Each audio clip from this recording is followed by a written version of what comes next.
Ay, ayan pa. Isa pa yan. Ang sabi niya sa akin na ang toxic mo raw kasi. Gusto ko nga sabihin sana na paano ka naging toxic? Ang bait mo nga. Magiging magkasundo ba tayo kung toxic ka? Anong akala niya naman sa akin? Toxic na tao? Hindi ko lang kamo masabi kasi nga andoon si kuya. Saka hindi ko yun pwedeng barahin ng harapan. Paano? Mas matanda nga siya sa akin. Kaya ang sabi ko na lang sa kanya, baka hindi lang talaga kayo magka-vibes. Aba, hindi talaga no. Hindi rin ako nakikipag-friend sa mga ganong tao. Hindi ko kaya makipagplastikan sa kanya. Ay, isa pa yan. Buti na banggit mo. Hindi niya nga raw kaya yung gawain mo na makipagplastikan. Niningitian mo pa raw kasi siya kahit na alam mong hindi naman kayo magkabate. Diba? Sino ba namang hindi maloloka sa mga sinasabi niya? Kako, hindi ka plastic na tao. Baka nakikipagbati ka nga lang sa kanya eh. Halata na agad sinong hindi maayos na tao. Ewan ko ba sa hipag ko na yun? Hirap din yung pakisamahan eh. Wala naman ako magagawa dahil siya naging asawa ng kuya ko. Hindi nga nakatira sa iisang bahay pero mistulang magkasundo ang maghipag na sina Yana at Chloe. Ngunit hindi alam ni Chloe, hindi totoong ugali ang pinapakita sa kanya ng hipag. Nakangiti kapag kaharap pero maraming paninira kapag hindi siya kasama. Yun din ang magiging dahilan para gumawa siya ng paraan upang parusahan ang plastic na hipag. Makakatulong kaya ang parusa na ito para bigyan ng tamang leksyon ng hipag o magiging mitya lang din ng mas malalim na alitan? Be, andito yung pagkain natin ha. Sabihan mo na lang ako kapag magla-lunch ka na. Meron dyan cake. May natira kasi kahapong cake si Dylan. Umuwi naman kasi kayo agad, kaya hindi ako nakapagpadala. Ang sakit kasi ng tiyan ni mama kahapon kaya umuwi na kami. Sige, mga bandang 1 PM pa ako mag-lunch eh. Pero kapag gutom ka na, baba ka na lang sabihan mo ako. Gusto mo magkape? Magtitimpla ako tapos kainin natin yung cake. Mamaya pa naman magbubukas ang salon. Sige lang, te. Go ka lang kung anong gusto mo. Kung titingnan ng iba, mapapansin na magkasundo sina Yana at Chloe, lalo pat asawa ni Chloe ang kuya ni Yana. Mabait naman si Chloe, hindi lang sa asawa o sa biyenan, maging sa mga kapatid ng kanyang asawa. Isa sa naging mistulang kakampi niya ay si Yana na siya ring katrabaho niya sa salon. Pero yon ang akala niya. Dahil kapag hindi sila magkausap, kung ano-ano ang sinasabi ng dalaga tungkol sa kanya. Ipinagkakalat pa nito na tamad si Yana kapag nasa bahay lang. Hindi sila nakatira sa iisang bahay pero magkatabi lang ang mga bahay nila. Kaya madalas kapag wala silang pasok o kaya ay may oras, nagpupunta si Yana sa kanila. Kahit na iisang salon lang ang pinapasukan nila, magkaiba naman ang ginagawa nila. Si Yana ang gumagawa sa buhok ng mga customer habang si Chloe naman ang manikurista. Sa taas nakapwesto si Yana kasama ang isa pa niyang katrabaho. Isang araw, may pumasok na customer sa salon at hinahanap si Chloe. Wala siya, Nay. Day off niya ngayon. Princess, ikaw na lang dito. Wala naman akong gamit, be. Saka nasa taas naman si Ate Ann. Hindi ka ba marunong mag-food spa? Marunong, pero baka magalit sila sa akin. Alam mo naman na yan ang gawa nila. Baka ako naman ang awayan ni Ate Ann. Umiiwas lang ako sa gulo. Hindi yan. Akong bahala sa'yo. Ako kukuha ng gamit ni Chloe. Dito naman sa babayan eh. Magpapaayos din naman ang buhok si Ma'am. Bahala yan magalit si Ann. Wala naman akong pakialam sa kanya, no? Saka si Chloe, hindi yun magagalit sa akin. Subukan niya lang. Sumbong ko talaga siya kay kuya. Pasalamat nga siya na pinapakisamahan ko pa siya rito sa trabaho. Ang pangit din naman ang ugali niya. Kinabukasan, pagpasok ni Chloe, nalaman niya ang nangyari. Wala kasing naging trabaho si Ann dahil kinuha nilang mga nasa baba. Hindi naman kasi siya bumababa dito, te. Kasi naman, yung ibang customer, alam mo naman na ayaw nilang umakyat, di ba? Saka, nasasaktuhan na nagpapaayos ng buhok. Andito naman si Princess kaya siya na lang ang pinaano ko. Sana tinawag niyo na lang si Ann. Bababa naman yun dito. Para namang ako pang nasisisi mo, te. Tumutulong lang din naman ako eh. Sa'yo nang gusto ng customer eh. Wala naman ako magagawa sa request nila. Dapat kasi bumaba si Ann dito. Kilala mo naman yun eh. Ayaw niyang makikipagkaibigan sa kahit na sino. Kaya nga hindi yun bumababa. Yun na nga, te. Magkakatrabaho tayo. Dapat nagkakaisa tayo. Saka kahit naman wala siyang gawa, may sahod pa rin siyang 200. Okay na yun. Bawi na lang siya ngayon. Basta kapag ganyan, sabihan mo siya. Bababa naman yun basta may customer. Sumang-ayon na lang kunwari si Yana sa sinabi ng kanyang hipag. Habang nagpapatuloy sila sa trabaho, panay din ang daldal ni Yana hanggang sa biglang nagkaroon ng problema. May nagkulang na pera sa counter at dahil sira ang CCTV na nakatutok doon, hindi nila alam kung may kumuha ba. Kailan pa ba nawawala? Kanina pa? Ang tanda kong pumwesto dyan kanina si Ate Chloe. Hoy, huwag niyo sabihing ako nagsabi ha. Hindi ko kasi napansin kung anong ginawa niya dyan. Basta ang alam ko lang, galing siya dyan kanina. Magkano bang nawawala? 100 daw, te. Ay, yun lang. Kanina nakita ko nga si Ate Chloe. May pinabili siya dun sa bata tapos 100 pesos ang ibinigay niya. Sa pagkakaalam ko, hindi yun nagdadala ng pera kapag pumapasok sa trabaho. Nagkakaroon lang naman siya ng pera kapag may tip sa kanya eh. Wala pa naman silang customer. Ngayon pa lang nagkaroon. Alam na ba ni boss? Hindi pa nga. Ngayon lang daw nagbilang si Clara. Sabi ko sa inyo eh. Ayaw nyo kasi maniwala sa akin. Malikot talaga ang kamay niyang si Ate Chloe. Alam nyo ba, hindi pa sila mag-asawa noon ni Kuya. May mga nawawala na sa bahay namin. Nung hindi pa sila bumubukod ha. Kaya nga kahit na magkasama kami sa trabaho, hindi ko talaga iniiwan yung gamit ko na malapit sa kanya. Ang kulit nyo rin kasi. Sinabihan ko na kayong ipaayos nyo na yung CCTV. O ayan, naisahan pa kayo. Grabe naman kung 100 pesos na lang nanakawin pa. 100 pesos din yun, be. Makakabili pa rin siya ng merienda nila ni Ann, no? Isa pa yung si Ann, malamang sa malamang kasabwat niya yun eh. O, ngayon, kayo, naniniwala na sa akin, no? Wala na. Kahit na magpatawag kayo niyan hanggang mamaya, malamang hindi yan naamin kung anong ginawa niya. Nagduda pa kayo sa sinabi ko, hipag ko yun. Nakasama ko noon sa iisang bahay, tapos ngayon, kapitbahay namin. Malamang alam kong ugali niya. Nagpapaniwala kayo mabait kapag mukhang anghel? Bago sila umuwi lahat, pinatawag muna sila ni Clara.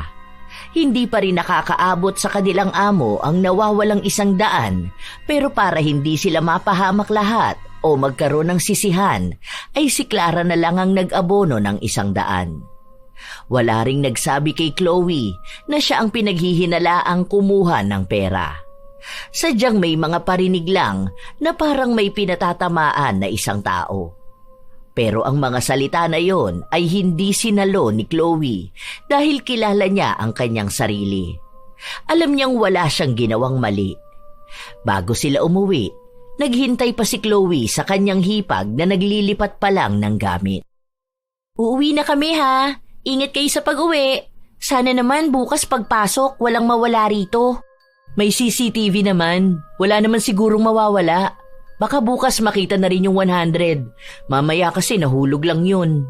Ewan ko. Hindi natin alam kung sinong magnanakaw rito. Aalis na rin kami. Tara nate. Hindi na kumibo pa si Chloe. Sumunod na lang siya sa kanyang hipag. Habang pauwi sila, muli na namang nagtanong si Chloe tungkol sa nawawalang pera. Dahil si Yana ang nasa ibaba at mas marami sila doon, malamang ay may alam ito sa kung sino ba ang kanilang pinagbibintangan. Wala namang sinabi te. Saka lahat naman tayo kinausap, di ba? Okay. Nagtataka lang kasi ako. Hindi naman siguro nila kami pinagbibintangan ni Ann, no? Lalo na si Ann. Kasi yun, hindi niya kasundo ang mga tao dun sa babae. Hindi naman, te. Nagulat lang kami nung sinabi na kulang nga raw ng 100. Pero wala namang binanggit kung sinong pinaghihinalaan. Kung pinaghihinalaan kanila, aawayin ko sila. At sasabihin ko talaga sa'yo ha, Bakit mo naman kasi kukunin yung 100, di ba? 100 na nga lang yun. Oo naman. Bakit ko naman kukunin yun may pera naman ako. Nagbibigay din naman sa akin ang kuya mo. Para sa naman yung 100? Isa pa, hindi ko rin ugali na magnakaw. Ayun na nga. Kaya alam ko rin na hindi mo yun gagawin. Wala naman silang sinabi. Pero ewan ko lang kay Ann ha. Kasi nga, sabi mo kaaway niya yung iba sa work natin. Pero kung ako sa'yo, wag mo nilang pagpapansinin ng mga yun. Alam mo naman ang mga tao. Tsaka lahat tayo suspect kasi nga hindi alam sino sa atin pwedeng kumuha ng pera. Buti nga ngayon, naayos na ang CCTV no? Para naman makita kung may magnanakaw nga. Nagtaka lang ako kasi di ba hindi naman nawawalan ng pera kahit noon pa. 1 taon na tayo dyan, ngayon lang sila nagpatawag tungkol sa nawalang pera. Yaan mo na nga yun, te. Naku, huwag kang magpapakastress sa mga ganyan. Umuwi na nga tayo at magpahinga. Day off ko pa naman bukas. Kahit nasabihin yun ni Yana, alam niyang hindi pa rin makakampante ang kanyang hipag. Kahit na may duda naman itong isa sila sa pinagbibintangan, hindi naman ito direktang sasabihin ng iba nilang mga katrabaho. Hindi rin naman malalaman ni Chloe na si Yana ang nagsimulang magbintang sa kanya dahil mga kaibigan ng dalaga ang mga katrabaho nila. Kinabukasan, dahil walang pasok si Yana, nanatili lang siya sa bahay nila. Ikinuwento niya sa ina ang mga nangyari sa kanilang trabaho. Saka hindi niya talaga kasundo yung mga katrabaho namin. Medyo maldita yon, di ba, ma? Ano pa sa work namin? Mas malala siya dun. Minsan nga sa akin na lang sila nagsusumbong. Kako, hindi ko rin naman mapagsasabihan si Ate Chloe dahil mas matanda yun sa akin. Mamaya kapag nagsabi ako sa kanya, sumama pa ang loob niya. Tapos magsusumbong pa yun kay kuya. Di ako naman ang napahamak, di ba? Hoy, ma, huwag mo na tong sabihin kay kuya. Mamaya sa akin naman yung magtanong. Baka ako naman ang pagalitan. Ayoko pa naman ng gulo. Kaya nga hinahayaan ko na lang din si Ate Chloe sa trabaho namin. Hindi naman masyadong naniniwala ang kanyang ina sa mga sinasabi niya dahil para sa kanya ay mabait naman si Chloe. Ay, si Mama. Nagbibigay lang sa'yo ng pera yung tao, mabait na agad. Hindi mo naman kasi yun masyadong kilala. Baka nga mabait sa'yo kasi biyanan ka niya. Iba naman ugali niya kapag nasa trabaho siya. Sabi nga nung mga kasamahan ko, buti raw nakabukod sila nun ni Ann kasi nakakapagtrabaho sila lang maayos. Panay pa yung reklamo sa mga kalat doon, tapos siya naman na makalat. Kaya nga sila magkasundo nung Ann kasi parehas sila ng ugali. Sabi nga nila, sino ba naman na magiging kaibigan ng maldita? Di kapwa niya maldita, diba? Dalawa sila kaaway ng lahat sa trabaho. Kung ano-ano na lang ang pinagsasabi ni Yana tungkol sa kanyang hipag. Hanggang sa muli na naman silang nagkasama sa trabaho. Habang pinaparinggan ng iba si Chloe, siya namang pagpapanggap ni Yana na walang nangyayari. Isang araw, sabay silang kumakain. Ang daming kwento ni Yana, pero lahat yun ay tungkol lang sa trabaho niya. Pero pansin niyang tahimik lang ang kanyang hipag. Bakit Ano nangyayari sa'yo? Ayos ka lang ba? Oo. May iniisip lang kasi ako. Tungkol ba saan? Parang may iba kasi akong pakiramdam dito sa trabaho natin. Feeling ko ayaw nila sa akin. Nakikisama naman ako. Huwag mo nilang silang pansinin, te. O baka feeling mo lang yang ganyan. Anong klase bang ayaw nila sa'yo? Nakikisama naman ako sa kanila, di ba? Kaso alam mo yung parang ayaw nila sa akin. Wala naman akong ginagawang mali. Baka yan yung sa di ba nung nakaraan nakaaway mo si bakla? Alam mo naman yun, friends sa lahat yan. Tagal na nun Kahit na matagal na yun, hindi nila yun basta nakakalimutan.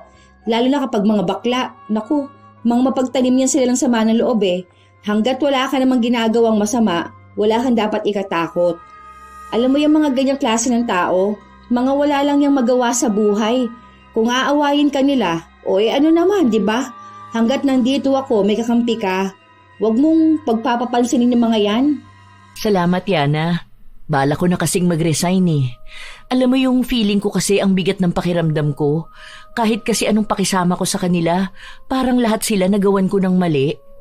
Yung nangyari naman sa amin ni Bakla, tungkol naman yun sa trabaho. Wala naman yun sa akin. Saka normal lang naman hindi magkasundo sa trabaho, di ba? Pero hindi na para patagalin. Nako, huwag ka mag-resign. Alam mo naman na kailangan yun ng pera. Alam ko ang dahilan kaya ka nagtatrabaho dahil gusto mo ang tulungan si kuya. Kapag ba nagpadala ka sa mga yon, matutulungan ka ba nilang mag-provide sa pamilya mo? O hindi naman, di ba? Huwag ka umalis. Ikaw lang ang talo. Ang daming magagandang salita na sinabi si Yana. Mga bagay na sa tingin niya ay kailangan ng kanyang hipag. Wala kasing kapatid si Chloe, kaya si Yana ang nakikita niyang kapatid na mapagsasabihan niya ng mga hinanakit niya.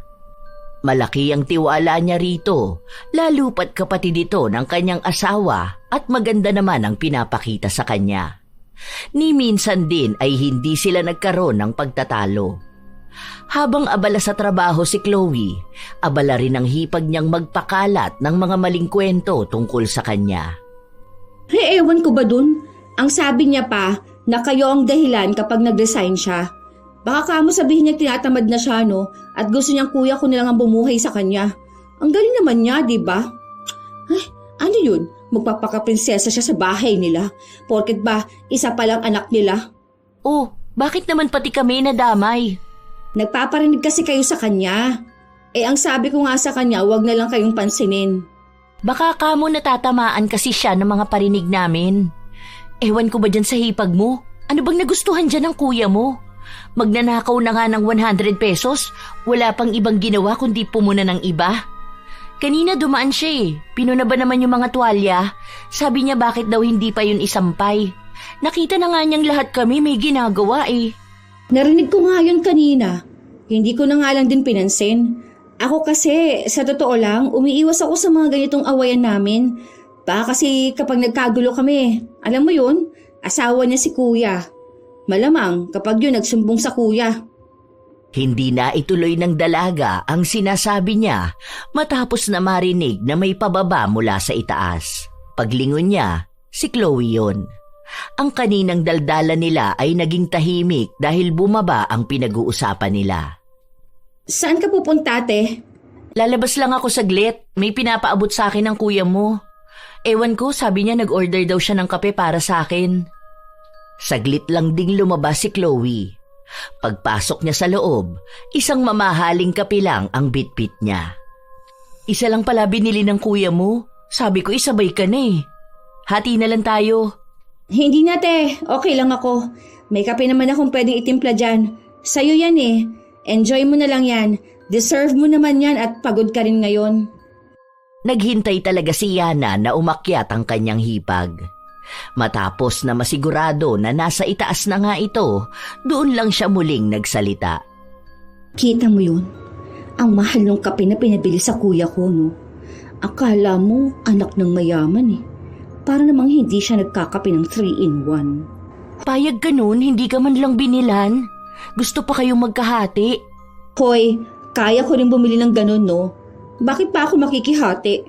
Bigyan niya yun si Ann na mukhang mahirap na hindi pa nakakainom ng mamahaling kape. Hayaan mo yan sila. Wala naman akong pakialam sa iniinom niyang kape, no? Mag-Starbucks siya Nagnanakaw nga siya na 100. Kuya mo nga raw ang nagbigay sa kanya noon. Sus! Hindi naman yun totoo. Alam mo yan si Chloe, ano yan? Alam mo yung kapag may ginagawa siya o may gusto siya, tapos gagawin niya o bibilhin niya, sasabihin niya na dahil sa ibang tao. O katulad niyan, binilihan daw siya ni kuya. Baka kamo pinilit niya si kuya. Bibilhan ba siya ng ganyan? Sayang ang pera. Nag-iipon nga sila Tingnan mo na lang yung gusto niyang mag-resign tapos kayo ang dahilan. Ganon kasi ang ugali niyan. Naku, para namang hindi ko yan nakasama ng matagal sa bahay. Pinaalala mo na naman yan. Nakakainis na naman. Hay, bahala kayong mainis sa kanya. Basta ako, nagsasabi ako ng totoo. Baka yung mga pagpaparinig ninyong ganyan sa kanya, masabi pa sa boss. Baka nga, ang malala niyan, siya pa ang panigan. Tingnan ninyo ang amo ng mukha niya, di ba? Ang bilis lang mapaniwala ang isang tao kapag siyang nagsabi. Sarili ko ang nanay hindi naniniwala sa akin. Paano, binibigyan ng pera ni Chloe?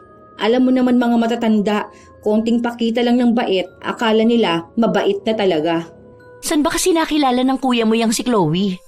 Ang kwento ni kuya, nagkakilala sila noon sa mall. Bali nagbebenta ata ng cellphone yan si Chloe. Tapos si kuya naman bibili ng cellphone. So, ayun, nagandahan daw si kuya. Laging binibisita yan si Chloe hanggang sa naging girlfriend niya.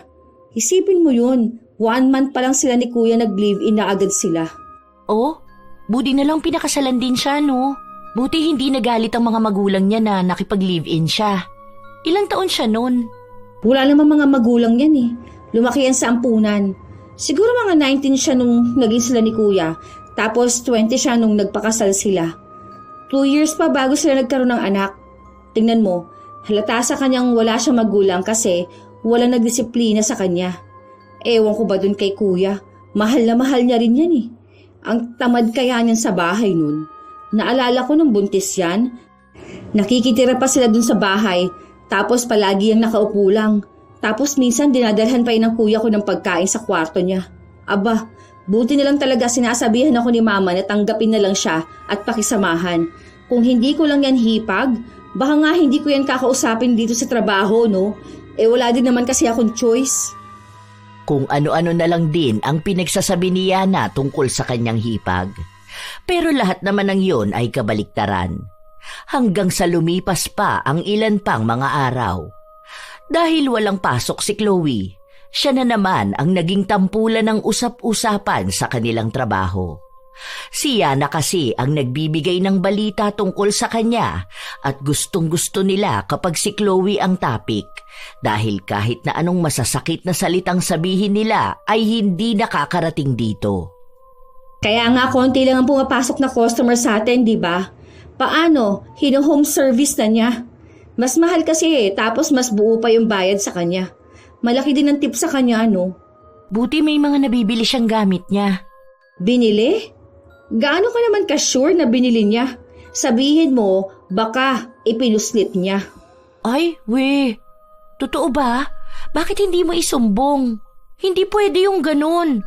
Ginagamit niya ang para sa salon, tapos solo niya ang lahat ng kita. Wala nang gaanong nagpupunta rito dahil kinukuha niya ang customer. Hindi pwede yun. Isumbong mo siya, be. Ayoko nga. Hindi ko pa naman din napapatunayan, no? I mean, alam ko kasi nakikita ko siya eh. Pero wala akong ebidensya. Paano kung hingian ako ng boss? Di ako pang napapahiya, di ba? Para namang hindi niyo alam kung gaano siya kagaling magpaawa. Kuhanan mo siya ng video.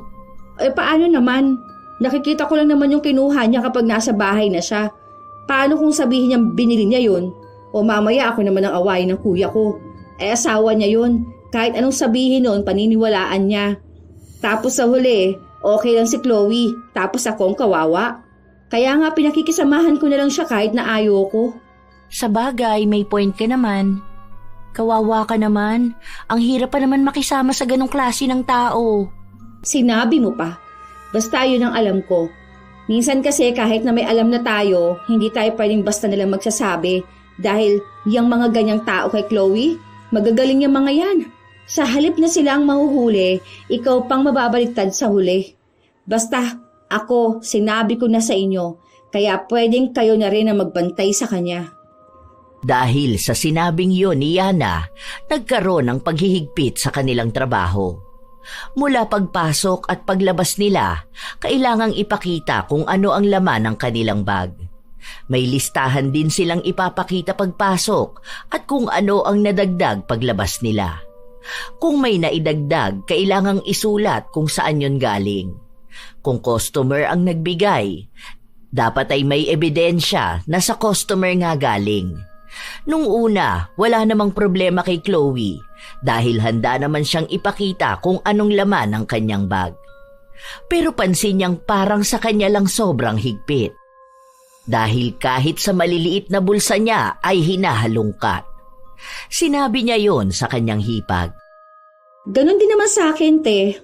Hindi pansin ko kasi kapag binuksan mo bag mo, ayun na yun.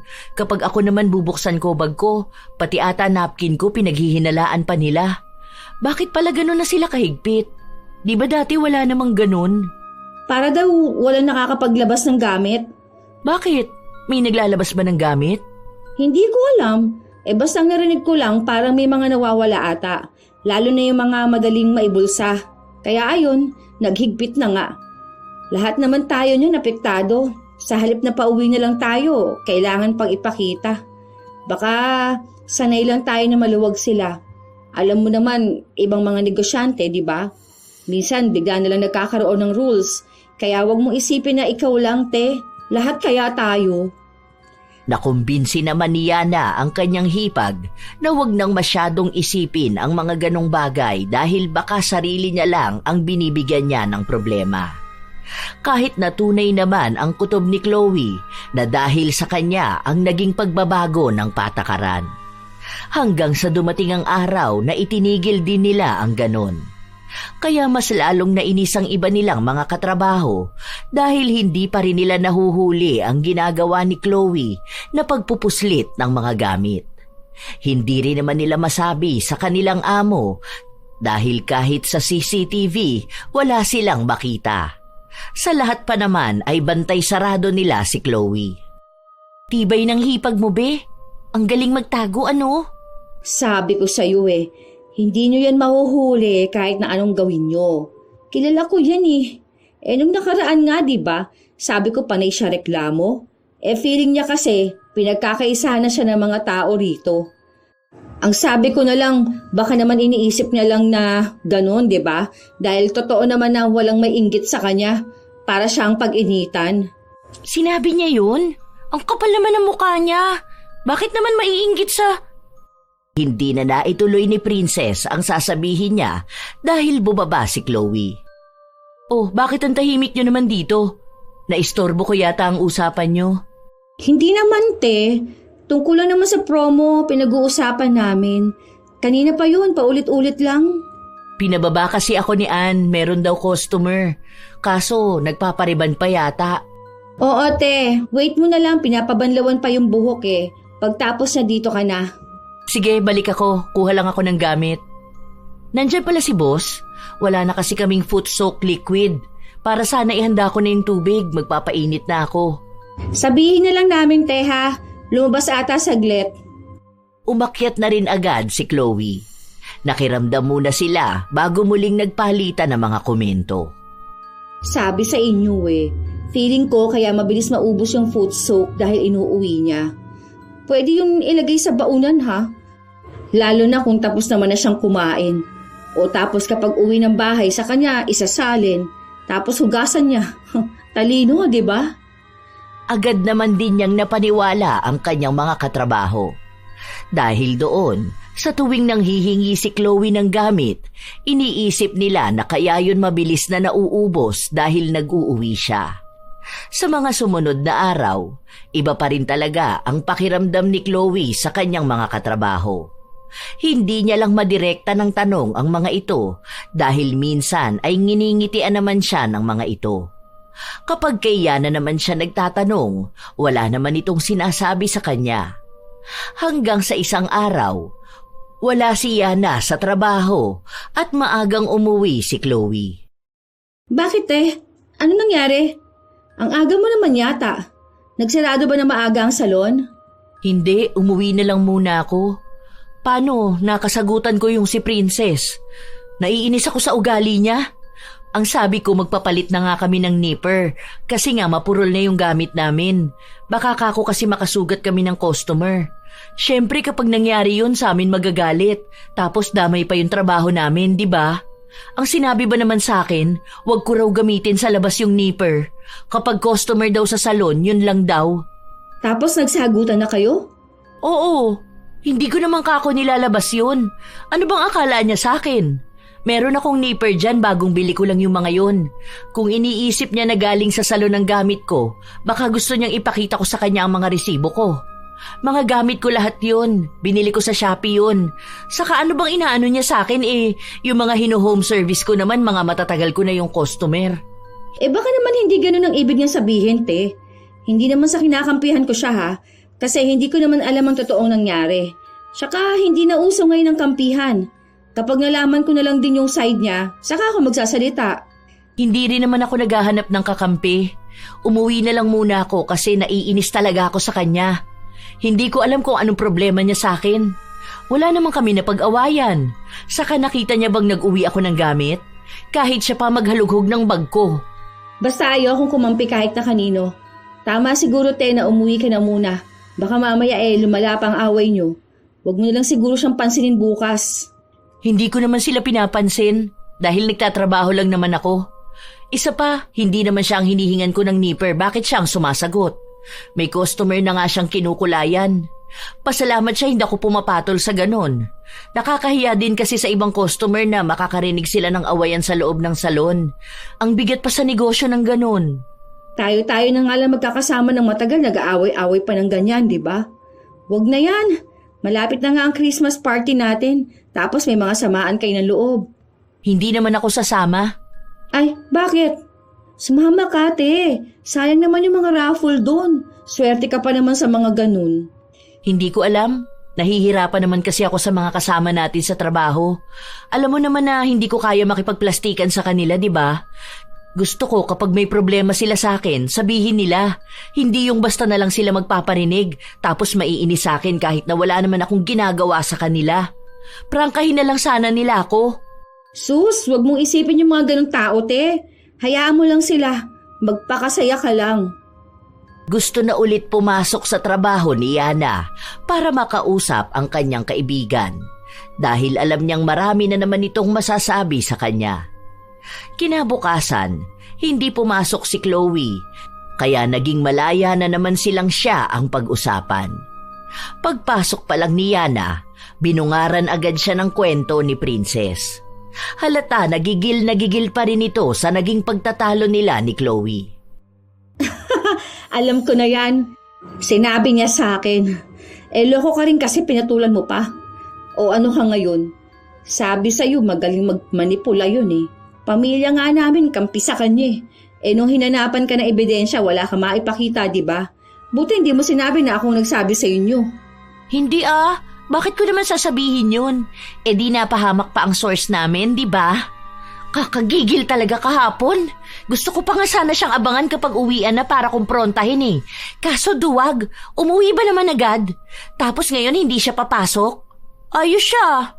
Ang sabi ko nga sa kanya nung kinuwento niya yan, na wala ka ako kung kinakampihan sa inyong dalawa. Pero sinabi ko lang talaga yon para hindi sumama ang loob niya. Para kunwari, wala talaga akong pinapanigan. Pero kada kwento niya gusto kong sabihin na siya naman talaga ang mali. Isipin mo yun, may customer tapos mga away siya. Yun na nga ang sabi ko sa kanya. Huwag niya ako sinisimulan dahil may inaayos akong buhok. Tapos no, nag-walk out. Nalaman ko na lang na umuwi na pala siya. Tapos nauna pa palang nagsumbong sa'yo. Buti na lang hindi ka mabilis maniwala sa mga sinasabi niya. Mali naman talaga siya. Ayoko naman sana makisali. Kasi kayo ang nagkasagutan. Kaso naman, kitang-kita naman sa kwento niya pa lang na iniiba na niya. Ang sabi pa niya, ikaw raw ang nanguna. Ngayon, siya naman pala ang unang nainis. Biniro mo lang naman pala, baka kasi inuuwi niya yung kaya nawala ng talim, di ba? Minasama niya na pala kaagad. Di ba? Tapos gusto niya makisali sa friendship natin, pikunin siya. Bagay talaga sila dun ni Ann. Dalawa lang sila magkasama sa taas. Mukhang marami na yata yung nasinghot na kalyo. Tarantado ka. Grabe yung tawa ko sa kalyo. Oo nga. Di ba dami naman nilang nililinisan ng paa? Baka kamo pati yung ingrown na singhot na niya napunta sa utak niya. Hay! Ang aga-aga nai-stress na agad ako sa kanya. Sabi pa nga niya na baka hindi siya makasama sa Christmas party dahil ayaw niya makipagplastikan sa inyo. Nung sinabi niya yon, parang napaano ko. Like, seryoso ka ba, te? Plastikan talaga? Totoo naman kami rito. Siya lang naman tong ibang ugali. Nakikisama na nga lang tayo sa kanya ng 1 taon, no? Tapos makikita niya pa tayo bilang plastic. As if naman hindi matutuloy ang Christmas party kung wala siya, di ba? Ang kapal naman niya pala.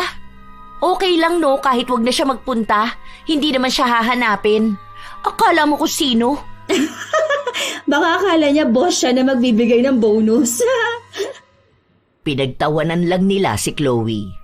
Malaya sila dahil wala naman doon ang hipag ni Yana. Sa lahat ng mga pagbibiro, si Yana ang nangunguna at hinahayaan niya lang din ang mga katrabaho niya na pagtawanan at magsalita ng hindi maganda laban sa kanyang hipag. Wala naman kasing pakialam ang dalaga. Hanggang sa lumipas pa ang ilan pang mga araw, naging malamig na rin ang pakikitungo ni Chloe sa iba nilang katrabaho. Tanging siya na lang ang kinakausap nito. Hanggang sa dumating ang isang araw na nag-alok si Chloe ng serbisyo sa kanyang hipag. Ano yon, te? Mga 2 ribbon tapos may Brazilian blowout? Magkano naman siningil mo dun? Bali 3 sila pero 2 lang sa reband.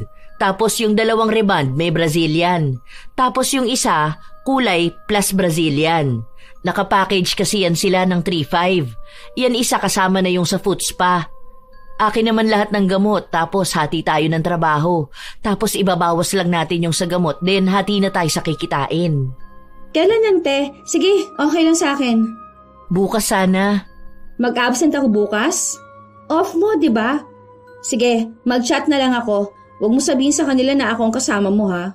Kanino ko naman sasabihin hindi ko nga sila kinakausap.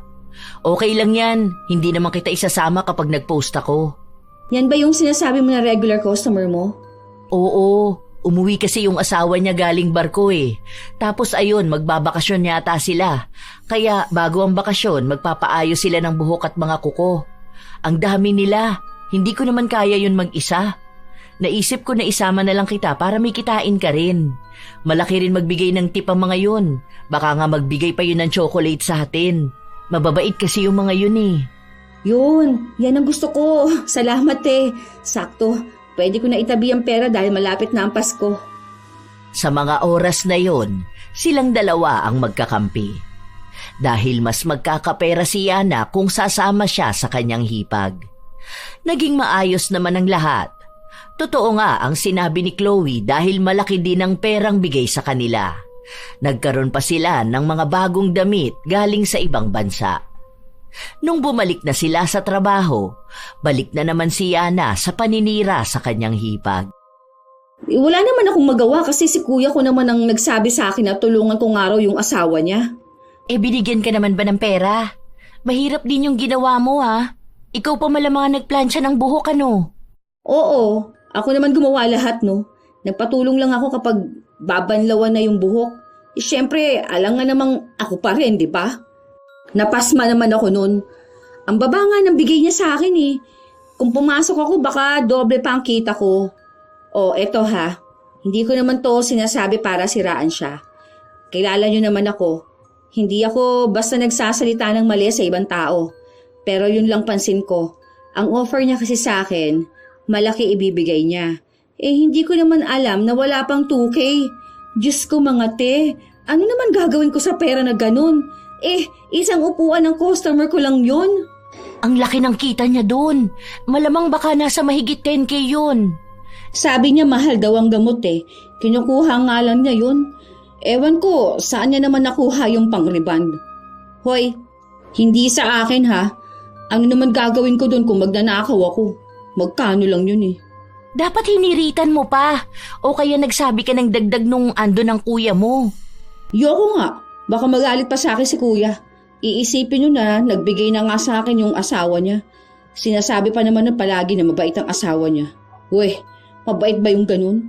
Mapagsamantala ng kapwa niya? Ay, ito na naman ako. Nakakapagsalita na naman ako ng hindi maganda sa kapwa ko. Magtrabaho na nga lang muna tayo. Sa mga sumunod pang buwan, tagu pa rin ang tunay na pag-uugali ni Yana sa kanyang hipag. Habang tingin sa kanya ni Chloe ay kakampi, siya pala ang tunay na kalaban. Hanggang sa dumating ang isang araw bago dumating ang kanilang Christmas party. Hindi pa rin alam ni Chloe kung sasama ba siya. Para magmukhang may pakialam ang dalaga sa hipag, sinubukan niya itong kumbinsihin. Sakto naman na naroon si Brian na asawa ni Chloe.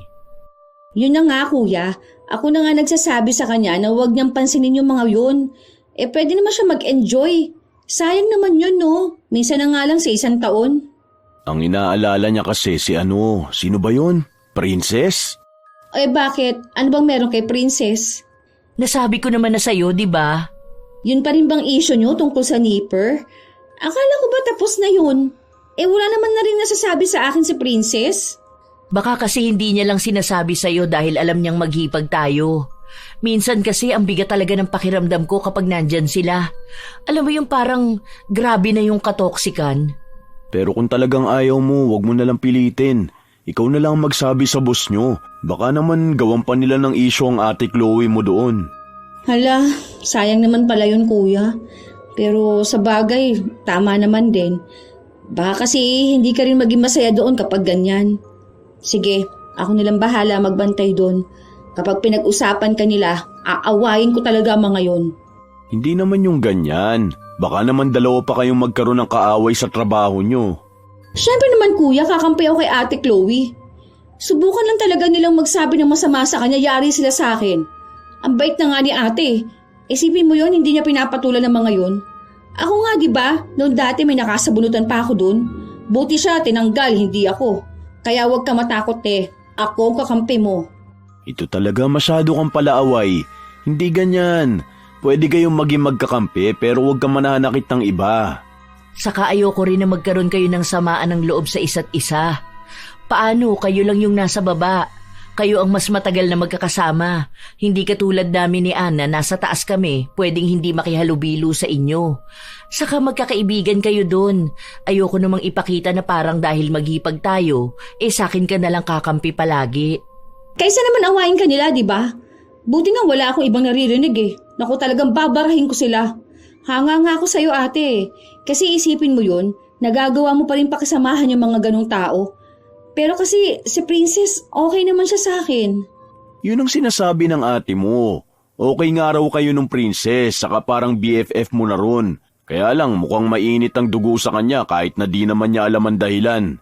Hindi naman daw pwedeng ipaiwas kanya sa kaibigan mo at baka lalong lumabas na may mali na naman siyang sinasabi sa'yo. Basta akong bahala kay ate.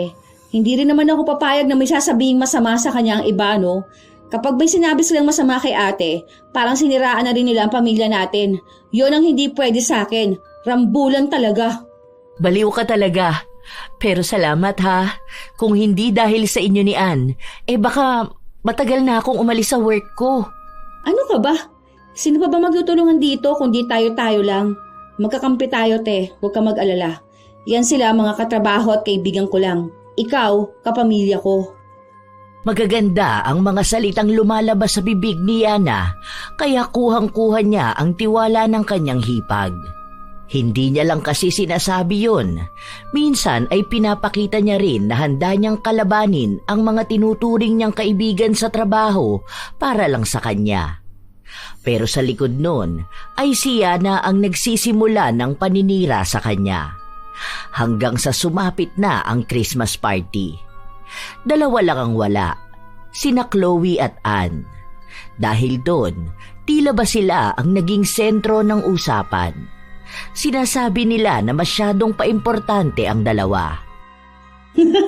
Baka akala nila malulungkot tayo. Ang hindi nila alam tuwang-tuwa tayo ngayon. Ayun na nga, paawa pa siya kamo. Tapos sabi pa niya na baka kasi hindi siya maging masaya kasi andito ka nga. Di ba? Kung hindi ba naman gusto niyang siyang bida? Buti nga wala siya rito. Kasi kita mo naman na masaya tayo. G na G tayo sa lahat ng palaro. Yun kasi kapag kasama natin yun, nako, hindi yun sasali sa mga ganyan. Baka nakaupo lang yun dito, tapos maninita ng mga ginagawa natin. Buti hindi mo napilit. Pinipilit ko lang naman yun kunwari, no? Para naman hindi sabing okay lang sa akin na umalis na lang ako. Alam ko naman na hindi rin yung papayag kung wala si Ann. Kasi ako, kilala niya ako na friendly talaga. Basta okay sa akin ang isang tao, sige, maging magkaibigan tayo. Ganon din kapag wala rin akong sama ng loob sa isang tao. Pero kayo, isang beses lang kayo nagkasagutan pero kung umasta naman siya, akala mo aping-api na siya masyado. Bakit tayo?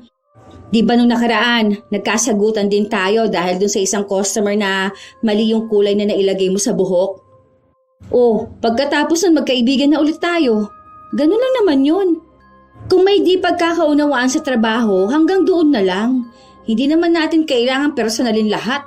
Ano ba naman yun? Malamang iba naman kasi yung sa kanya. Saka yung ugali niya kasi kakaiba talaga Ako na nga yung nakikisama sa kanya pero anong ginawa niya? Di ba hindi niya pa rin ako pinapansin? Ay, ayan, isa pa yan. Ang sabi niya sa akin na ang toxic mo raw kasi. Gusto ko nga sana sabihin na paano ka naging toxic ang bait mo nga. Magiging magkasundo ba tayo kung toxic ka? Anong akala niya naman sa akin, toxic na tao? Hindi ko lang kamo masabi kasi nga andoon si kuya. Tsaka hindi ko yun pwedeng barahin ng harapan. Paano, mas matanda nga siya sa akin. Kaya ang sabi ko na lang sa kanya na baka hindi lang talaga kayo magka-vibes. Aba, hindi talaga no. Hindi rin ako nakikipag-friend sa mga ganong tao. Hindi ko kaya makipagplastikan sa kanya. Ay, isa pa yan, buti na banggit mo. Te, hindi niya nga raw kaya yung gawain mo na makipagplastikan. Niningitian mo pa raw kasi siya kahit na alam mong hindi naman kayo magkabati. Di ba? Sino ba namang hindi maloloka sa mga sinasabi niya? Kako, hindi ka plastic na tao. Baka nakikipagbati ka nga lang sa kanya. Halata na agad sinong hindi maayos sa tao Ewan ko ba doon sa hipag ko na yun? Hirap din nun pakisamahan Wala naman ako magagawa dahil siya naging asawa ng kuya ko. Nanggigigil ako sa hipag mo. Naku, ang saya ng araw ko ngayon, ganyan ang malalaman ko. Kaya ko nga siyang iningitian kasi nga gusto ko na sana makipag-ayos sa kanya. Ibig sabihin pala nun mali pa ang ginawa ko. Ako pa ngayon ng plastic ha? Sige, ganyan pala ang gusto niya. Sige lang, wag na lang kami mag-usap dalawa. Iba ang tuwang nararamdaman ni Yana kapag may nagagalit sa kanyang hipag. Pakiramdam niya rin kasi ay may kakampi siya. Hanggang sa hindi niya inakala na mukhang mas lalo lang lumaki ang gulo sa pagitan ni na Chloe at Princess. Dahil palaban din si Princess, hindi siya pumapayag na hindi niya maiinis si Chloe. Dahil sa nagiging tensyon nila, napupuna na rin sila ng kanilang amo. Ilang beses na silang kinausap dalawa at kung hindi sila titigil, parehas lang silang matatanggalan ng trabaho. Hindi pa makapagdesisyon si Chloe kung aalis na ba siya, lalo pat kailangan ng anak nila ng pera. May ipon naman sila, pero hindi pa rin yun sapat. Gusto na rin naman ni Brian na sa bahay na lang muna siya para siya na ang mag-alaga sa kanilang anak. Pero iniisip ni Chloe na baka mahirapan naman si Brian, lalo pat tumutulong din ito sa isa nilang kapatid na nag-aaral pa. Habang sabay na kumakain ang maghipag, napag-usapan muli nila ang tungkol kay Princess. Huwag mong pakinggan yung mga chismis sa ganyan, te. Basta ako, hindi ako naniniwala sa kanila dahil mas kilala kita. Nagpapa-apekto ka lang talaga sa kanila. Hindi kasi feeling ko iba na ngayon. Parang lumala na yung inis niya sa akin. Hindi naman niya sinasagot kapag tinatanong ko siya. Panay lang siya sabi sa akin na alam ko na dapat ang problema. Paano ko nga malalaman kung hindi naman niya sinasabi sa akin? Gusto mo ba, te, na ako na lang ako mausap sa kanya? Hindi na, baka madamay ka pa. Hayaan mo na lang ako. Kaya ko naman ang sarili ko Naiinis lang ako sa kanya. Minsan kasi nagpaparinig siya, pwede naman niya akong kausapin. Nagtitimpi na nga lang ako kasi parehas na nga kaming may warning. Baka mamaya kailangan niya rin ng trabaho, di ba? Ako na lang siguro muna ang iiwas. Sana naman tumigil na lang din siya sa panay pagpaparinig sa akin. Kasi alam mo, sa totoo lang sobrang hirap nitong ganito. Ang tagal nating magkakasama sa trabaho, tapos panay lang siraan, di ba? Oo, te, gets naman kita. Kaya nga gusto ko rin kausapin si Princess kung okay lang sana sa'yo. Kaso iniisip ko rin na baka masamain niya ako, di ba? Tapos mas lalo lang lumala ang away ninyo. Tapos isipin pa niya na nagkakampihan tayong dalawa. Gawin mo na lang, te, kapag may narinig kang sinasabi niya, huwag mo na lang pansinin. Isipin mo na lang na pumapasok ka sa work para sa pamilya mo at sa pangangailangan mo ng pera. Kung sadyang hindi siya mapakisamahan, siya na may problema nun. Yun na nga ang ginagawa ko. Kaya hayaan mo na siya, huwag mo nang pansinin. Nag-aalala din kasi ako na baka pati ikaw madamay. Ayoko nga naisipin nila na kaya nakakaaway mo sila dahil lang sa hipag mo ko. Maayos naman sila sa'yo kaya huwag ka na makigulo. Oo, te. Pero kapag need mo nakakampi, nandito lang ako ha. Alam mo naman na tayong dalawa magkakampi Hayaan na natin sila. Basta tayo may goal tayo kung bakit gusto natin magtrabaho. Yun na lang ang isipin natin. Kuhang-kuha ni Yana ang loob ng kanyang hipag. Sa paglipas pa nga ng mga araw, hindi na nagpapansinan sina Chloe at Princess. Dahil hindi na rin nagpaparinig si Princess. Takot din kasi siya na baka mawalan siya ng trabaho. 2 pa naman ang anak na sinusustentohan niya. Dahil nga simula nung naghiwalay sila ng asawa niya, hindi na ito nagbigay ng pera para sa mga bata. Kaya siya nagsusumikap magtrabaho para sa mga anak niya. At kung 2 sila ni Chloe ang matatanggalan ng trabaho, siya lang ang magdurusa dahil may asawa si Chloe na kayang sumustento sa kanya. Pero dahil sa pagtahimik ng lahat, si Yana lang ang hindi masaya. Nag-iisip siya ng paraan kung paano niya pag-aawayin ang 2. Hanggang sa isang araw, Oo nga, sinabi niya yun sa akin na mabuti na lang tumigil ka na rin sa pang-aaway sa kanya. Takot ka rin pala na mawala ng trabaho. Oh, 'di ba? Proud na proud pa talaga siya.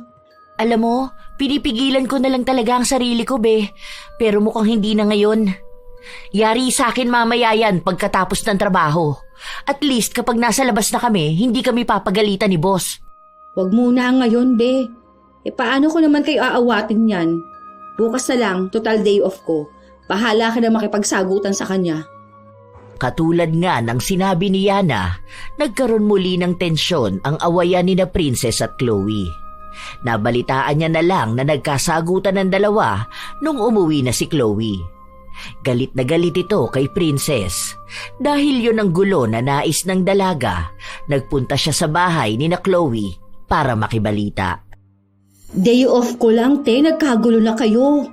Kung ganyan lang din naman ang nangyayari, mag-resign ka na. Huwag ka na makisali sa mga gulo na ganyan. Ang dami namang salon na pwede mong pasukan eh. O kaya sa home service na lang. Di ba malaki rin naman ang kinikita mo sa ganun? Oo nga, te.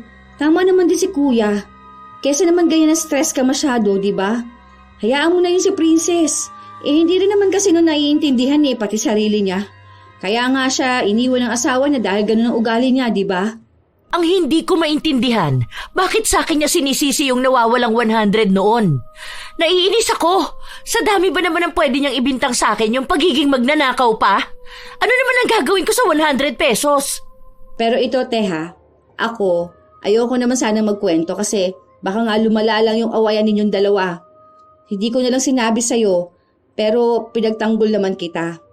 Ikaw kasi yung pinagbibintangan nilang kumuha ng 100. Ang sabi ko nga sa kanila, hindi mo yun gagawin. Ano ba naman yung 100, di ba? Ang laki ng sahod ni kuya tapos malaki rin kita mo. Tapos nambibigay ng tip yung mga customer mo. Sabi ko na nga ba ako pinagbibintangan nila eh. Bakit naman ganun?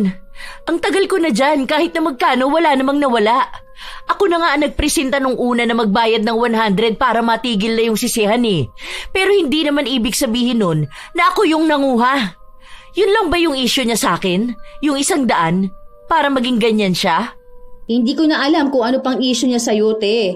Basta lagi ko lang sinasabi sa kanya na hindi ka magnanakaw. Kasi wala ka namang gagawin doon sa 100 na yun, oh.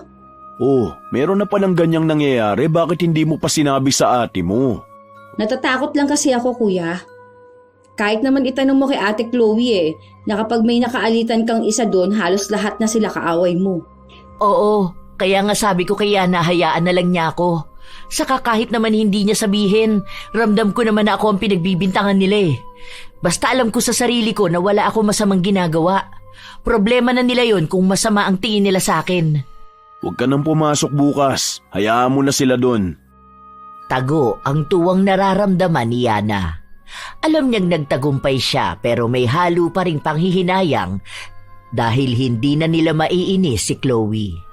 Sinunod nga ni Chloe ang sinabi sa kanya ng kanyang asawa.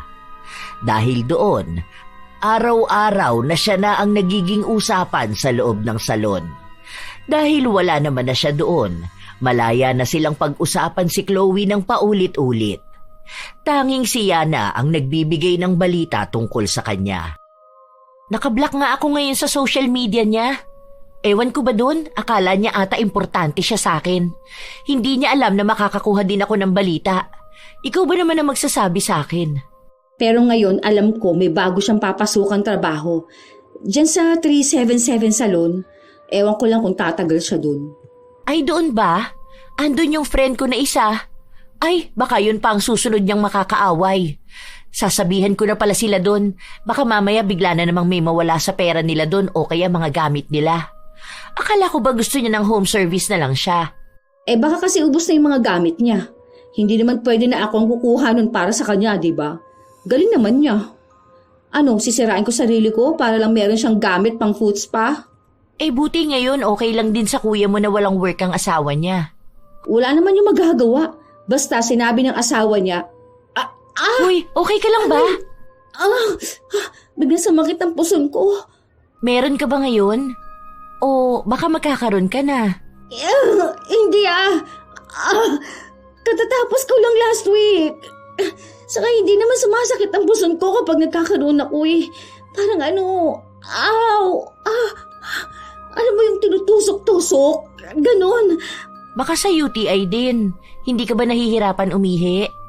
Baka kasi panay ka kape. Aray, ewan ko rin. Ewan. Basta ang sakit. Aray.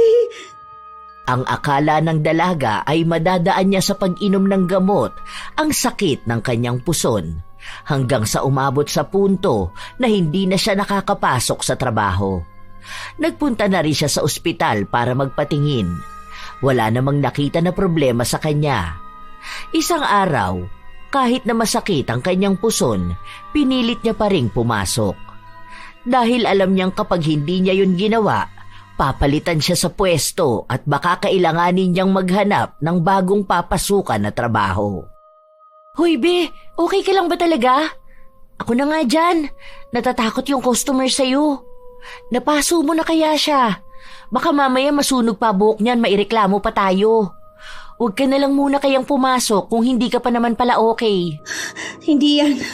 Kaya ko pa to. Ako na lang siguro magbabalaw ng buhok nila. Hindi na mawari kung anong trabaho ang gagawin ni Yana sa loob ng salon. Hindi niya kasi magawa ng maayos ang mga yon. Dahil doon, may mga reklamo na rin ang mga katrabaho niya. Doon niya rin narinig ang ibang usapan tungkol sa kanya. Mga bagay na dati ay ginagawa lang nila kay Chloe. Minsan pa, akala yata ni Princess ay natutulog siya pero narinig niya ang sinabi nito. Todo support na nga lang ako sa kanya, nagagaling siya at pwede na ulit siyang mag-reband. Kasi nga siya ang pinakamagaling dito sa atin. Pero sabi ko lang yun kahit na hindi naman totoo. Kilala ko kasi yan si Yana. Gusto niyan siya ang bida. Kaya kapag may sinabi yan sa inyo, ano lang kayo, sumang-ayon lang kayo sa kanya. Papansin kasi yan Plastikin nyo na lang siya. Ganun din naman siya plastic. Hindi na napigilan ni Yana ang kanyang sarili. Kaya lumabas siya para sugurin ang tinuturing niyang kaibigan. Plastic ka pala! Akala ko pa naman kaibigan kita. Pare-pareho lang kayo rito. Anong pinagsasasabi mo? Okay ka na ba, be? Sabi ko magpahinga ka na lang muna. Ako, tigilan mo sa bait-bait mong ganyang princess. Baka akala mo hindi ko narinig ang sinabi mo. Alam kong pinaplastic mo lang ako. Narinig ko talaga. Ha? Hindi ko alam yung sinasabi mo. O kayo, naniniwala ba kayong plastic ako, ha? Akala ko pa naman magkaibigan tayo. Tapos kapag hindi pala tayo magkaharap kung ano-anong sinasabi mo sa akin. Be, hindi ko talaga alam yung sinasabi mong ganyan. Kung may masakit sa'yo at mainit yung ulo mo, wag mo naman sana kaming idamay rito. Gusto lang namin magtrabaho. Iba pala ang pagiging plastic mo, no? Ang lakas mo pa diyang magkunwari na wala kang ginagawang mali. Kapag kinukompronta ka na, nagiging duwag ka na. Hindi nakipagtalo si Princess. Dahil sa naging palaaway si Yana, naging problema rin siya sa kanilang trabaho. Hanggang sa mismong amonan nila ang nagtanggal sa kanya. At sinabi na kapag pinilit niya pa ring manggulo, maaari siyang kasuhan at baka hindi na siya makapasok sa iba pang salon. Inis na inis ang dalaga sa mga nangyayari sa buhay niya. Ni hindi man lang niya na ipagtanggol ang kanyang sarili. Gabi-gabi rin siyang hindi makatulog. Hindi lang dahil sa sakit ng kanyang puson, kundi na rin dahil sa pag-iisip kung siya na ba ang ginagawang usapan ng mga tao roon. Na paano kung pinagtatawanan na siya at masasakit na salita na rin ang sinasabi sa kanya. Wala namang ibang magsusumbong sa kanya dahil mukhang lahat din doon ay pinaplastik siya. Isa ang mga bagay na yon sa nagiging dahilan kaya nagkakasakit at nangangayayat siya. Wala pa rin siyang trabaho dahil hindi siya gaanong makakilos. Wala rin namang salon na kukuha sa kanya. Hanggang sa isang hapon, wala ang kanyang ina. Mag-isa lang siya sa bahay, nakaupo siya sa sofa. Aray! Bakit ba hindi umiepekto sa akin tong hot compress na to? Sobrang sakit talaga. Ayoko na! Tapos naman akong datnan eh. Bakit hindi pa rin ito nawawala? Ang sakit! Sobra! Naiiyak na lang ang dalaga sa nangyayari sa kanya. Pero kahit naman anong gawin niyang pag-iyak, hindi nawawala ang sakit ng kanyang puson. Hanggang sa pumasok sa bahay nila ang kanyang hipag. Be, may niluto akong tinola. Baka gusto mo, mainit pa to. Ang sabi kasi ni Brian, wala nga raw si Mama, kaya baka hindi ka pa kumakain. Sige te, lapag mo na lang dyan. Kumain ka para may lakas kang harapin ang mga kwento nila tungkol sa'yo. Anong kwento, te? Mga kwento na ginagawa ninyo noon tungkol sa akin. Anong sinasabi mo, te? Huwag na tayo magplastikan dito, Yana. Dalawa na lang naman tayong nakakarinig. Hindi ko alam yung sinasabi mo, te. Anay! Ano ba to? Masakit talaga yan. Kasing sakit ng pagtatraidor mo sa akin. Alam mo, mabait naman sana ako, Yana eh. Hindi ko naman yan gustong gawin sa'yo. Pero kasi, ikaw tong nagsimula ng gulo. Akala mo ata hindi ko alam na ikaw yung nagpakalat na ako ang kumuha ng 100 pesos. Hindi ko alam yan. Narinig ko mismo yung recording. Ikaw mismo ang nangunguna magsalita. Kung ano-ano pang sinasabi mo tungkol sa akin. Hindi ko na yun iisa-isahin dahil alam kong kabisado mo yun. Hindi lang kita kinokompronta dahil alam kong itatanggi mo lang din kahit na may recording na. Kaya ayan, siguro naman deserve mo yan. Alam mo ba ngayon, ikaw naman ang pinag-uusapan nila? Alam ko yun kasi naririnig ko rin yun. Hindi ko na nga hinihingi. Kusang binibigay sa akin. Buwisit daan yun. Hindi siya ang buwisit. Ang buwisit ay yung taong plastic. Alam mo, grabing betrayal yung ginawa mo sa akin sa totoo lang. Maghipag tayo. Nagkasama tayo sa iisang bahay. Naging magkapit-bahay tayo. Akala ko pa naman magkapatid na talaga tayo. Paano? Kasi sobrang bait mo naman sa akin kapag magkausap tayong dalawa. Todo tanggol ka pa sa akin. Kung hindi ko pa narinig yung mga pinagsasabi mo, hindi ako maniniwala. Alam mo, sobrang nasaktan ako. Pero hindi ko to sinabi sa asawa ko dahil baka magalit lang siya sa'yo. Ayoko mag-away kayo ng asawa ko dahil baka bigla siyang pumili sa ating dalawa. Na alam kong mas pipiliin niya ang pamilya namin. Wala naman ako nakikita na nagawa kong mali sa'yo. Meron ba? Inaaway ba kita noon? Hindi naman, di ba? Wala akong matandaan na pinagtalunan natin ng malala. Kaso ewan ko ba kung bakit mas pinili mo pa sila kesa sa akin. Kung bakit mas pinanigan mo pa yung mga kaibigan mo kunwari na ngayon ikaw naman na ang topic nila. Bigla ka nag-overthink, di ba? Kasi ganyan yung pinaranas mo sa akin noon. Ang hirap lang tanggapin. Ewan ko kung hihingi ka ba ng tawad sa akin o pipilitin mo pa rin na wala kang ginawang mali. Ikaw na lang ang bahala. Dahil pagdurusahan mo pa rin naman ang mali mo. Hindi na nakaapila pa ang dalaga sa sinabi sa kanya ng kanyang hipag. Sa mga sumunod pang araw, mas lalong lumala ang sakit ng kanyang puson. Minsan, kahit na madaling araw ay nagigising siya dahil sa sobrang sakit. Ayoko na! Ang sakit na! Utang na loob, tama na to. Aray! Ayoko na! Bakit ba ako pinarurusaan ng ganito? Ayoko na nito. Hindi ko na talaga kinakaya ang sakit. Kahit na anong pagmamakaawa niya na matanggal ang sakit, walang nangyayari sa kanya. Sa katunayan ay mas lalo lang itong sumasakit. Hanggang sa ilang araw pa ang nakalipas. Halos lahat na ay ginawa nila pero hindi talaga maibsan ang sakit ng puso ng dalaga. Hanggang sa naiwan na naman siyang mag-isa sa bahay. Walang pasok sa trabaho ang kanyang kuya, kaya ito ang nagdala ng pagkain niya. O ano, kumusta ka naman na?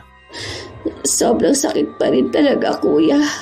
Ano ba naman yung nangyayari sa'yo? Tignan mo nga, ang payat mo na. Minsan naririnig ko sa madaling araw umiiyak ka. Bakit kaya ganyan yan? Ewan ko rin, kuya. Baka kasi karma ko na to sa ginawa ko kay Ate Chloe. Ginawa mo?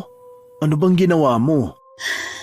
Kasi naman, kuya, huwag ka rin magagalit sa akin, ha? Kasi ako yung naninira sa kanya sa work namin noon.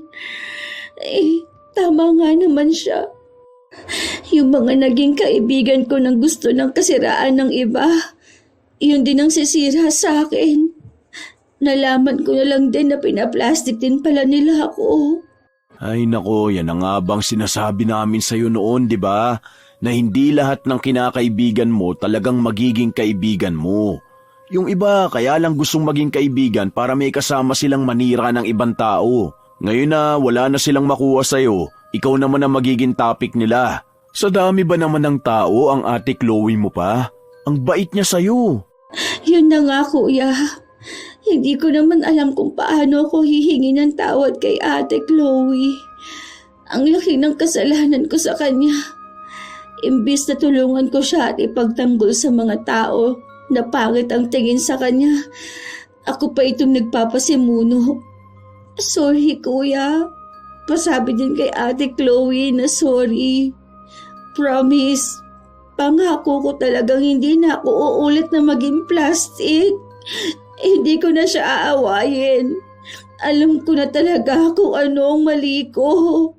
Kung hindi pa ganyan ang nangyayari sa'yo, mananatili ka pa ring plastic na tao. O siya, ikaw ang humingi ng tawad sa kanya. Maghintay ka mamayang gabi pag uwi niya. Ikaw ang kumausap sa kanya. Ramdam na ramdam ni Yana ang sakit na kanyang nararamdaman at ang pagtatanto ng mga kamalian niya sa buhay. Tunay naman na nawala na siya ng mga tinuturing niyang kaibigan. Dahil ang mga kaibigan na yun na mismo ang naninira sa kanya ngayon. Nang kinagabihan, nagpunta nga sa kanya si Chloe. Nang makita siya ni Yana, hindi na ito makapagsalita. Sabi sa akin ni Brian, gusto mo raw ako makausap. Kasi ate, sorry. Sorry ko nasaktan kita. Sorry ko ang dami kong maling nagawa sa'yo. Akala ko kasi noon masaya ang mga kaibigan ko kapag nasisira ang pangalan mo. Yun pala, masaya sila na tayo ang nasisira. Okay lang, gets ko naman na galit ka talaga sa akin. Hindi naman kita masisisi Pero sana dumating ang isang araw na maging maayos tayong dalawa. Hihintayin ko na mapatawad mo ako. Sorry talaga. Hindi kumibo ang hipag ni Yana, pero nakatingin lang ito ng diretso sa kanya. Mukhang kapansin-pansin naman na totoo ang sinasabi ni Yana. Nangako rin siya na kapag naging maayos na silang dalawa, tototohanin niyang poprotektahan niya ang pangalan ng hipag. Ngayon na siya mas naniniwala na silang dalawa ang magkakampi, hindi ang mga kaibigan na gusto lang makarinig ng mali ng ibang tao. Ilang linggo pa ang nakalipas nang unti-unting nakaramdam ng ginhawa si Yana. Nananakit pa rin minsan ang kanyang puson, pero hindi na ito katulad noon na wala na siyang ibang ginawa kundi ang umiyak. Dahil doon, kahit na paano ay nakakakilos na siya. Pinapakita niya rin kay Chloe na nagiging mas mabuti na siyang hipag. Hanggang sa muli na naman silang nakapag-usap. Sorry din sa nagawa ko sa'yo. Nanguna rin kasi ang galit ko Okay lang, te. Naiintindihan naman kita. Kasi kung ako nga nagalit nung nalaman kong pinaplastic lang ako ni Princess. Ang buong akala ko talaga magkaibigan kami Hindi pala. Tapos, kung sa kanya nga sobrang sama na ng loob ko, Tayo pa kaya na ilang taon na tayong magkasama, tapos akala mo okay lang ang pakikitungo ko sa'yo. Hindi naman pala, di ba? Sino ba namang hindi sasama ang loob? Mabuti nga, bati na tayo. Oo, talaga. Kaya magpapakabait ka na ha. Ang kulit mo kasing bata ka. Pero, marunong ka ba mangkulam? Turuan mo naman ako. Hay, hindi pwede. Naku, nakakatakot na baka kung sino-sino na lang ang kulamin mo. Kukulamin ko lang si Princess. Hindi na, tama na. Hayaan mo na lang siya makahanap ng katapat niya. Ano ba yan? Gusto ko na ako naman ang katapat niya. Akala ko ba magiging mabait ka na? Mabait ako sa'yo, pero hindi sa kanya. Sige na, te. Hay, tigilan mo ko. Bukas meron tayong customer ha. Reband yun, 2. Tag-isa tayo. Yan, may kasama na ako mag-home service. Oh, baka sabihin mo na naman na hindi kita binibigyan ng tamang hati ha. Nagtawanan ng maghipag. Iyon ang naging simula para maging maayos ang kanilang samahan. Nagpakita naman si Yana ng kanyang pagpapakatotoo. Hindi na rin niya alam ang balita kay Princess, pero alam niyang nasa salon pa rin ito at mukhang siya na ang nagpapasimuno ng paninira sa ibang tao.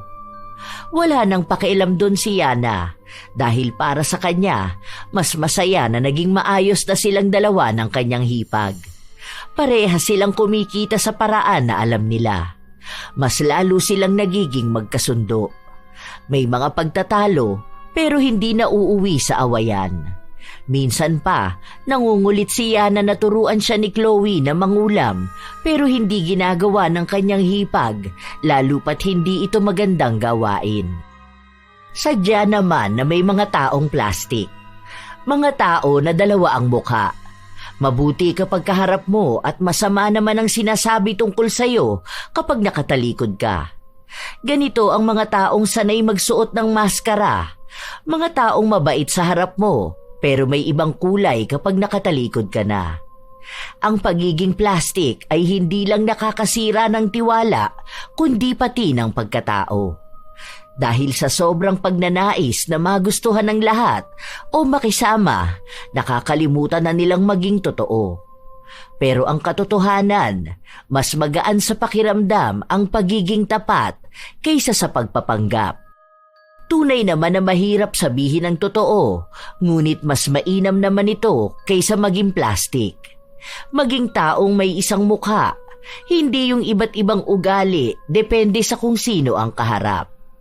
Dahil sa mundong puno ng pagpapanggap, ang pagiging tapat ay isa ng bihirang katangian. At kung gusto mong makuha ang tiwala at respeto ng iba, magsimula ka ring maging totoo sa isang tao, nakikita man niya o hindi. Kaya mas mainam talaga na maging totoo, mga apo. Kung ayaw mo sa isang tao, hindi mo na kailangan pang magpanggap na gusto mo siya. Huwag ninyong ugaliin na maging peke sa taong totoo sa'yo dahil baka sa huli, ikaw naman ang mapunta sa ganung kalagayan. Kayo ba mga apo, minsan na rin ba kayong nakakilala ng taong plastik? Kung kayo ay may opinyon o karanasan na katulad ng ating kwento ngayon, ibahagi nyo naman. At naway may magandang aral kayong natutunan.